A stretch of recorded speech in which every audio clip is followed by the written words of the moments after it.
Hey everyone, it's Justine and welcome to another organization video. Today I'm looking at dies and I have two ways to store my dies that I wanted to show you today. Now this is definitely a method for someone who doesn't have a ton of dies. I just started collecting them about a year and a half ago because I used to have a cutting machine. But since I got rid of that and I started investing in a couple of dies, I haven't really looked back. And I don't have too many dies. I try to just keep the essentials that one needs, and I try not to buy too often coordinating dies that go with stamps because they end up being a lot more expensive than the stamp set usually. That being said, those dies that I do have are stored in the back of the stamp pockets. So you can see here in the back of the stamp pocket, I have all of the coordinating dies, and then I have that labeled as well as Monster Jam dies, so I know that the stamp has a coordinating die. I don't have too many of those, but those ones I tend to keep separate from my regular dies so I know that they're with the stamp set that they coordinate with. As for my standalone dies, I keep them in this container from really useful boxes. I like the container a lot. I store them kind of on their side here just because I don't have a lot of dies. I could use as well the same container as I use for my stamp storage, but I was able to downsize a little bit on this box, and every little inch of space helps when you have such a small area such as myself.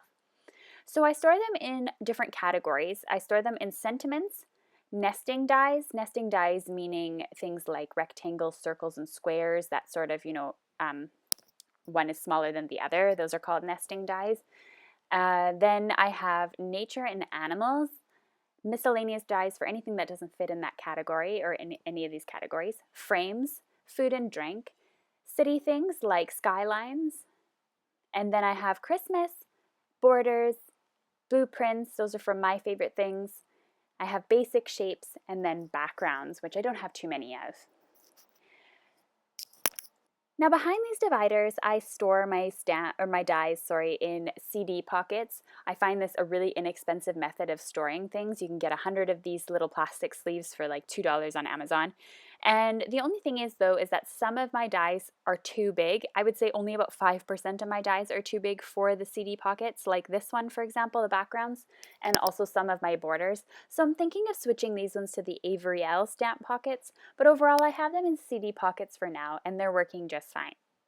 I'll show you what my other dies look like here in just a second with the CD pockets, and they fit really quite nicely inside. As you can see, this one's a fairly large die and it fits just fine. My dividers I just simply made out of white cardstock, and I use my label maker to label them.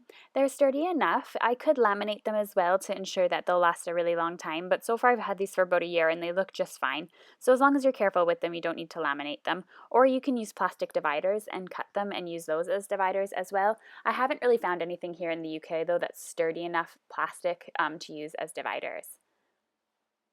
You'll also see many people use magnetic sheets to store their dies as well, and I would recommend using magnetic sheets for sets of dies such as the My Favorite Things blueprints, where you have a ton of dies here in one and they can get lost quite easily. That's where I would recommend using the magnetic sheets, although they can be a little bit pricey depending where you get them from. So if you find them at a good deal, I would say go ahead and store all your dies on them so that they stay put in the CD pocket really easily, but if not, you can just use them for some sets.